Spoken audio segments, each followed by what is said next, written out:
Have you all heard about that new film they call Dajjal? Dajjal. So they've hijacked the word from us and they made a film out of it, Dajjal. The word Dajjal in Arabic means the deceiver.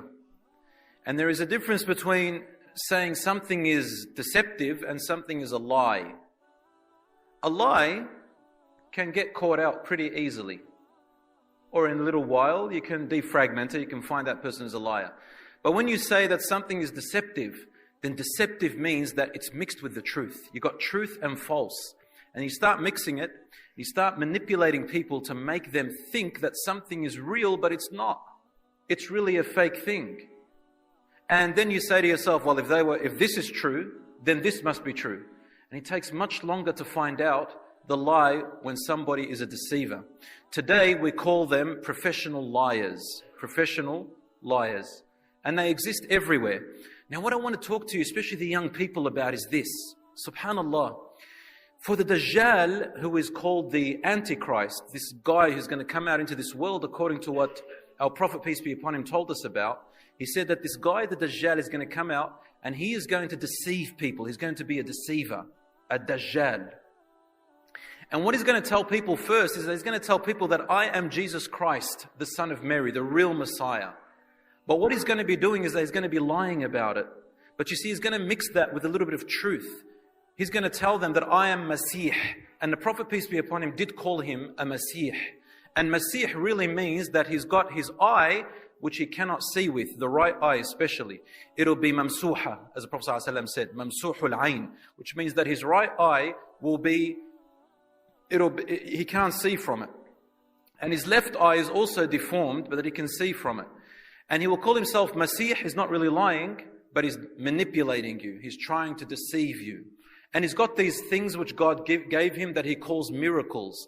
And he gets the jinns to work for him and he tells them, I can bring your parents to life.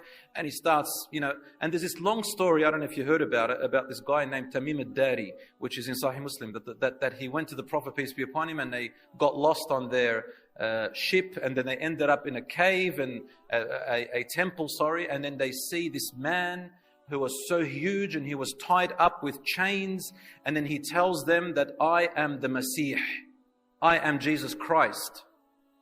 And then he says, has a man come up and said that he is a prophet and he's from the Arabs, and his people kicked him out of his home and they fought him and he was victorious? And they say, yes, his name is Muhammad. And he says, you should follow him. You should follow this man. So he's telling the truth, but at the same time he's telling lies. So he's called the Dajjal. Now, this is the thing I want to talk to you about. Everybody knows about the Dajjal. Everybody's heard about the Dajjal. What I want to say to you is this. Before the Dajjal can come out, there has to be a preparation, an introduction. The stage has to be set for him. A world full of fakeness, a world full of deception, a world full of, if you like, FRGs, fake religious guys and girls, a world full of fake media, fake social media. Things appear different to what they really are in reality. People think in a fantasy world and make things that are fantasia world look as if they are real. Liars look like they're telling the truth, and the truthful people look like they're actually lying. That's what they think. What's been shown to us a long time ago used to be bad or abnormal or wrong. Now it's become normal, right. And anybody who opposes it, they're the ones who look crazy. Do you know what I'm talking about? We live in a world of fakeness right now. And Allah subhanahu wa ta'ala has mercy, may Allah have mercy on whoever is saved from it. A little while ago, for example, I want the young people to listen. I'm actually a teacher and I've got students. We always talk about these things all the time. What are we talking about?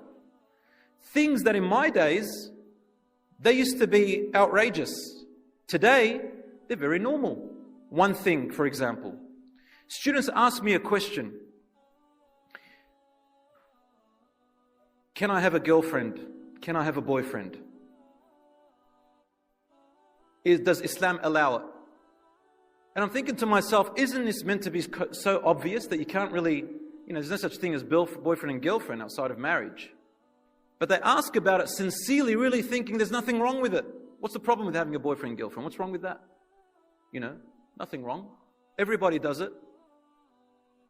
What used to be wrong, and I'm even talking about the non-Muslims, in the 1950s it was very normal to say that I won't be with a guy or a girl until we're actually married. Non-Muslims used to say that.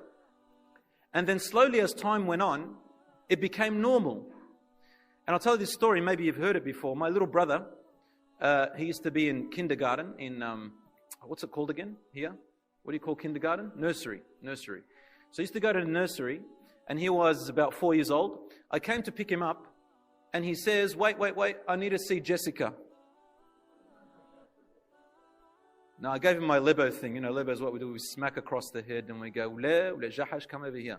So, Jahash means donkey, by the way. So we said, come here. And I used to put him on my bike, dink him on my bike, and we used to go home. And then he goes to me, I need to see Jessica. So who's Jessica? He goes looking for Jessica, starts carrying her, and he kisses her right on the lips. Four-year-old little brat, I go to him, what are you doing? He goes, that's my girlfriend. I go to him, who taught you that's your girlfriend? He goes, today we sat and the teacher goes, okay, all the boys are going to have girlfriends now.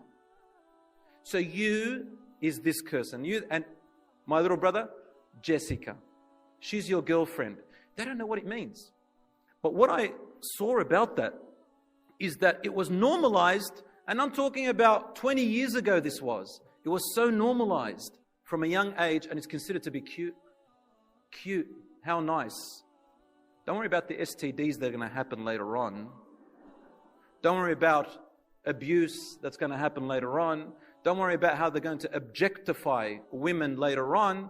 Don't worry about, a man feeling that he just, focuses on what he wants. Don't worry about girls not knowing what the heck is going on social media. I keep showing my body and my images, and these guys keep using and abusing, and they don't really value me. This is what's happening, guys. Wallahi al-azim, I don't mean to be sarcastic, but this is the truth. The fake world. I get my students and I talk to them, and the stuff that I say, I'm talking about year 8, year 9. You have year 8, year 9 here? Year 8, year 9, they're about 14, 15 years old, 16 years old. They have no idea. And when we tell these girls, look, for example, they say to me, on social media there was, this guy, he likes me. He likes me. They think it's all cute. And I say to them, he doesn't like you, Amma. He doesn't like you. What he likes about you is that it's easy for him to see what he wants to see of you. She said, yeah, it's true. He wants me to take off my hijab. And I did. I go, why? Why did you do that? I said, because he gives me attention, and he loves me, wants to marry me. I go, he's 15 years old, man. What's he going to marry?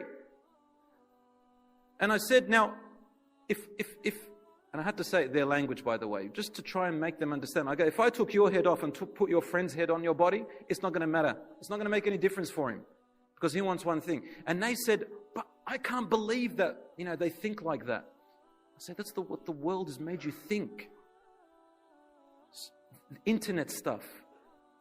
I have to say, I like to push the red buttons, and I like to talk about taboo topics. Pornography, for example, has objectified every human being, and we live in a hypersexualized society. That's what we live in right now. And now we need to address these issues when a long time ago they were abnormal. Now they're so normal. You're crazy if you say that you want to get married. That's what the world we live in now. But girlfriend, boyfriend, that's fine. It's become so normalized.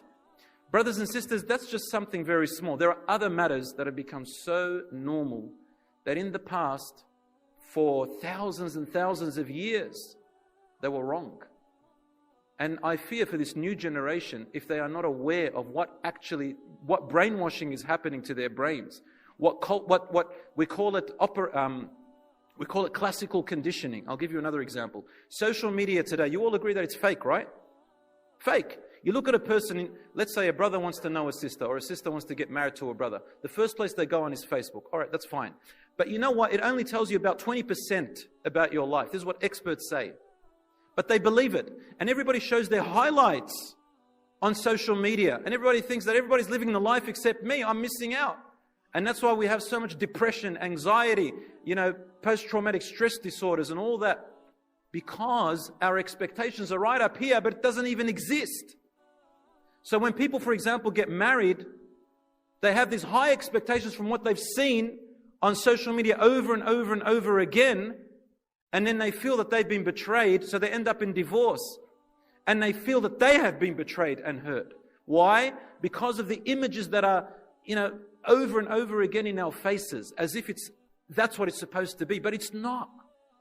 It's not real. Our hormones and our egos and our dopamine levels, this drug thing that comes out of our brain every time somebody gives us a like or somebody gives us a little comment, it makes us feel happy for about 10 seconds. And then we want another one and another one and another one. It's just a drug. We need to be aware of these things, that we are living in a world of fakeness. And that's why we can't find happiness. In fact, there's no such thing as happiness. It's supposed to be content.